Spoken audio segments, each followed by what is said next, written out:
Bonjour et bienvenue à tous, vous regardez Sur le Web toute l'actualité via Internet. Aujourd'hui, au 9e jour de l'opération Bordure Protectrice à Gaza, on fait un point sur cette guerre de communication qui envahit la toile.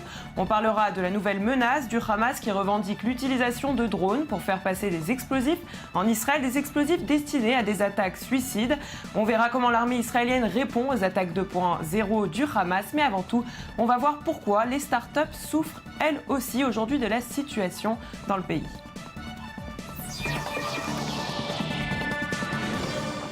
Alors voilà, nous sommes au 9e jour de l'opération Bordure Protectrice et bien que de nombreuses vies ont été sauvées grâce au dôme de fer, un Israélien est décédé après avoir été touché par les débris d'une roquette palestinienne. La situation ne se calme pas, le Hamas continue à tirer de nombreuses roquettes depuis Gaza, une situation qui affecte le pays. Les investisseurs étrangers sont de plus en plus réticents, du coup les startups israéliennes en payent le prix. Tout récemment, c'est la PDG de Yahoo, Marissa Mayer, qui a annulé son voyage en Israël, mais le pays reste optimiste puisque d'autres entreprises de haute technologie observent la situation et envisagent une éventuelle coopération, même si l'opération s'intensifie à Gaza. Seed IL Investment Club est une de ces initiatives créées pour faire le lien entre ces startups israéliennes et les investisseurs étrangers. Avec moi pour en parler aujourd'hui, Cynthia Fitoussi, bonjour. Vous êtes une des cofondatrices de Seed IL Investment Club. Alors la première question que je vais poser est très simple. En quoi consiste cette initiative et comment ça fonctionne ? C'est très simple. Seed IL est un club d'investissement international. Nous avons des membres qui sont des investisseurs privés qui se situent de par le monde et qui souhaitent investir dans les meilleures startups israéliennes. Nous leur donnons cet accès à la meilleure sélection de startups que nous faisons avec un comité de sélection et nous investissons auprès des plus grands fonds de venture capital, des plus grands business angels locaux. Et grâce à Seed IL, ils ont aujourd'hui un accès avec des montants d'investissement qui sont relativement faibles, qui leur permettent d'accéder à des startups d'exception. D'accord. Et vu la situation en Israël, est-ce que vous avez ressenti une baisse de régime en ce moment ? Pas du tout. Pour être tout à fait honnête, je sors de 2 rendez-vous avec des startups. Je rencontre cet après-midi d'autres investisseurs qui sont de passage. Pas particulièrement, mais ce que je veux dire, c'est que la situation reste vraiment la même, business as usual, comme on dit, des événements sans arrêt, la semaine dernière, cette semaine, la semaine prochaine, Tel Aviv reste bouillante, bouillonnante. Et, alors on l'a dit, il y a certaines personnes qui ont annulé leur voyage en Israël. Alors, selon vous, les investisseurs ne sont finalement pas réticents? Non, effectivement, je pense que ce sont plutôt les personnes qui venaient à but touristique avec leurs enfants, avec leurs familles, qui ont peut-être annulé leur voyage. En ce qui concerne les investisseurs, ils savent pourquoi ils investissent ici et ils sont parfaitement conscients de la situation. Ils reconnaissent vraiment la spécificité du pays. Et en aucun cas, on ne voit d'annulation. Enfin là, pour vous dire, on a même conclu 2 investissements juste cette semaine. Donc c'est vraiment... Ce qui est une bonne nouvelle. Tout à fait. Vous pensez que si l'opération finalement s'intensifie, y aura-t-il un impact ou non ? Pour moi, évidemment, il peut y avoir un impact pour l'économie locale, pour un café, peut-être pour l'immobilier plus. Mais en ce qui concerne les startups, ce sont des sociétés qui ont vocation à être internationales, multinationales. Et donc, je ne vois pas pourquoi il y aurait un impact. On parle de cerveaux qui travaillent sur des technologies, qui ont l'habitude de travailler avec l'international. Et pour moi, je ne vois pas l'impact dans l'immédiat, en tout cas. D'accord, donc ça ne pose pas de souci spécialement pour les startups. Et puis même, vous allez peut-être me confirmer la chose. Beaucoup de startups sont spécialisées dans la cyberdéfense. Est-ce que vous pensez que justement, là, on peut carrément propulser ce genre d'entreprise ? Oui, on l'a vu dans le passé, c'est arrivé dans plusieurs cas de l'histoire où justement des technologies, des créativités ont émergé de ces périodes difficiles et ont été adaptées ensuite à la vie civile. Et je pense qu'à nouveau, cette fois-ci, il y aura encore énormément de startups dans ce cas-là. Évidemment aussi, le dôme de fer, cette technologie a fait ses preuves et je pense que le monde en a conscience aujourd'hui. Je pense aussi que la personnalité, l'ADN vraiment de l'entrepreneur israélien se confirme dans ces moments-là, la résilience, la résistance, la prise de risque, toutes ces qualités qu'on recherche et qui sont indispensables à l'entrepreneur. Donc c'est quelque chose aujourd'hui qu'on recherche dans le monde entier. Et qui est reconnu. Et puisqu'on parle justement du dôme de fer, est-ce que vous avez d'autres exemples ou est-ce que vous voyez du coup, certaines entreprises, parce qu'on sait que l'armée aussi investit beaucoup dans ces startups et puis dans ces nouvelles applications. Est-ce que vous avez des exemples où justement l'armée a pu récolter des fonds grâce à votre initiative ? Il y a énormément d'initiatives. Évidemment, souvent, elles sont confidentielles, donc je ne pourrais pas trop divulguer d'exemples. Ça reste plus ou moins secret, j'imagine. Voilà, aussi. Exactement. D'accord, merci beaucoup, Cynthia. Je vous en prie. Et on continue maintenant sur la même lancée avec Microsoft qui, lui, ne se laisse pas abattre par l'opération Bordure Protectrice. Le géant de l'informatique semblerait être en pourparlers avec Aorato. Alors Aorato, c'est une start-up israélienne. Elle est spécialisée dans la sécurité sur Internet. Microsoft est intéressé et propose 200 millions de dollars à cette jeune société. Aorato, qui en 6 mois à peine a déjà récolté 10 millions de dollars grâce au seed funding. Aorato a été créé par des vétérans de l'IDF, Force de défense israélienne, avec une seule idée en tête, créer un système compatible à la technologie de Microsoft. Regardez. Active Directory est exposé à des attaques avancées. Des logiciels malveillants se font passer pour des employés en volant des certificats ou en infiltrant l'endroit où les employés stockent leurs mots de passe. Aorato protège Active Directory et exploite son rôle central dans le réseau pour sécuriser les organisations. Il décèle les attaques en analysant automatiquement le comportement des entités. Il garde les profils dans un graphique organisationnel de sécurité et associe les activités douteuses dans une frise chronologique des attaques. Le meilleur dans tout ça, pas de règles de configuration, juste du port mirroring. Et la guerre utilise tous les moyens possibles pour surprendre son ennemi, même avec des drones. Il semblerait que le Hamas en soit aujourd'hui équipé et que ces drones transportent des explosifs. Le groupe terroriste a revendiqué lundi dernier l'envoi d'un de ses engins qui a été détruit par un missile Patriot. Le Hamas aurait menacé d'envoyer en Israël d'autres drones remplis d'explosifs pour permettre des attaques suicides dans les grandes villes comme Tel Aviv ou encore Jérusalem. Mais ce dont Israël s'inquiète le plus aujourd'hui, c'est plutôt la possibilité de déversement de substances chimiques grâce à ces drones. Alors selon les experts, le Hamas n'est pas prêt à lancer ce genre d'attaque. Le groupe chercherait tout simplement à déstabiliser et à surprendre l'armée israélienne qui, elle, bien évidemment, prend cette attaque très au sérieux. Et sur Internet, la guerre de communication continue, les réseaux sociaux, les forums, mais pas uniquement, la preuve avec Tinder. Tinder, ça vous semble peut-être étrange et pourtant c'est bien réel. L'armée israélienne a lancé une nouvelle campagne sur l'application. Cette application pourtant destinée aux rencontres amoureuses. Si vous pensez rencontrer l'homme ou la femme de votre vie, vous risquez plutôt de tomber sur des images fournies par Tsahal avec des messages clairs comme ceci. Nous utilisons un système antimissile pour protéger la fille de nos civils alors qu'ils utilisent leurs civils pour protéger leurs armes.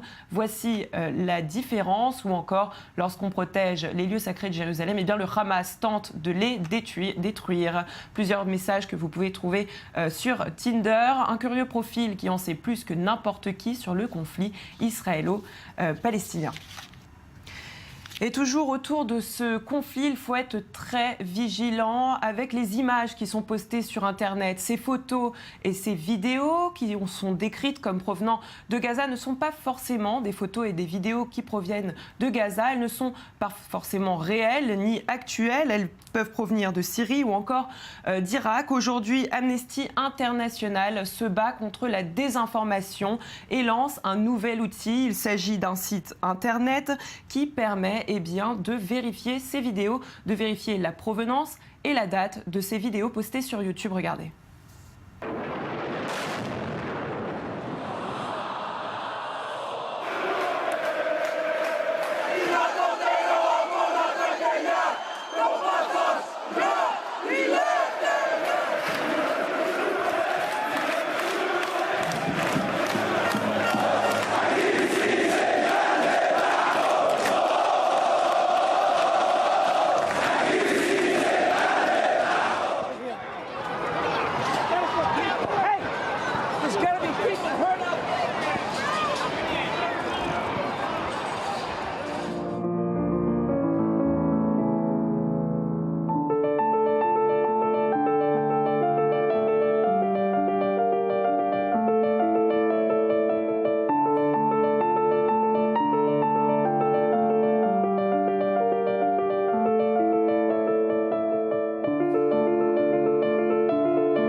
Et la guerre de communication entre Tsahal et le Hamas continue sur Internet. Des hashtags, des vidéos, des photos, des tweets, ça ne s'arrête pas. Un sujet de Johanna Citruc, regardez.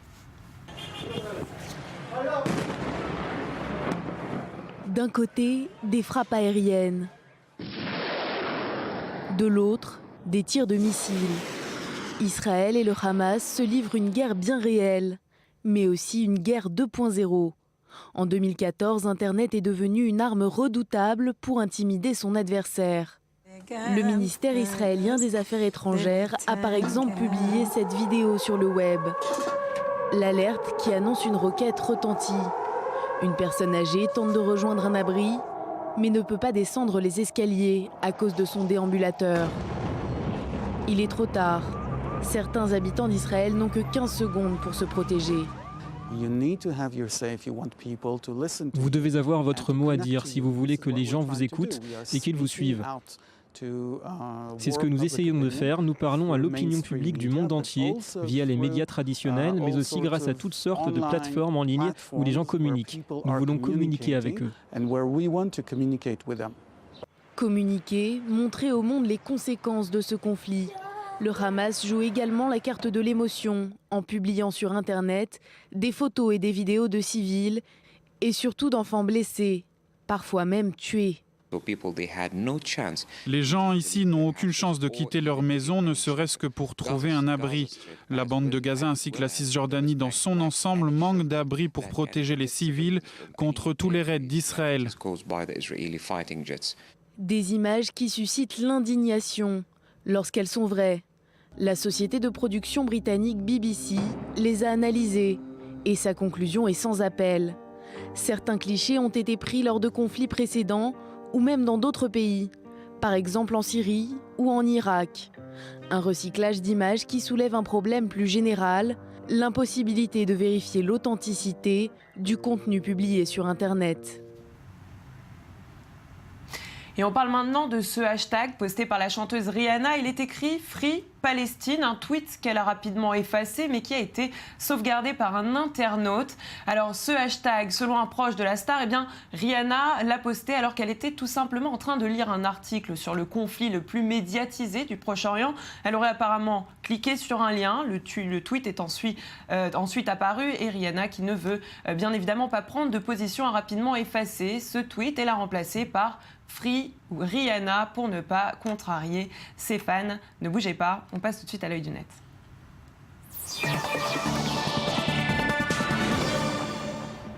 Et le voici, notre célèbre œil du net. On va voir maintenant Madonna qui se bat pour la paix. La chanteuse vient de lancer un projet, Art for Freedom, un projet pour la paix et pour la liberté de tous les peuples. Chaque semaine, elle poste des vidéos et puis la vidéo que vous allez voir, eh bien, c'est celle qui est signée par l'artiste Souheil Nafer, un arabe israélien. Regardez.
Et on va voir maintenant une autre vidéo. Elle a été prise, celle-ci, par une rockstar israélienne. Eh bien, son nom, c'est Yizhar Ashdod.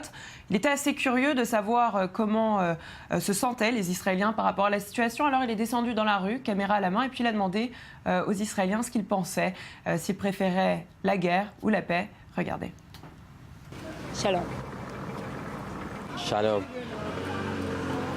Shalom. Shalom. Milchama. Shalom. Shalom. Shalom.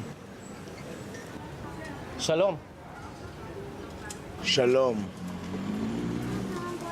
Milchama. Milchama. Milchama. Shalom. Et puis c'est la fin de cette émission. Merci de nous avoir suivis. Vous pouvez continuer à nous suivre sur notre site internet www.i24news.tv. En attendant, restez connectés. L'information continue sur i24 News.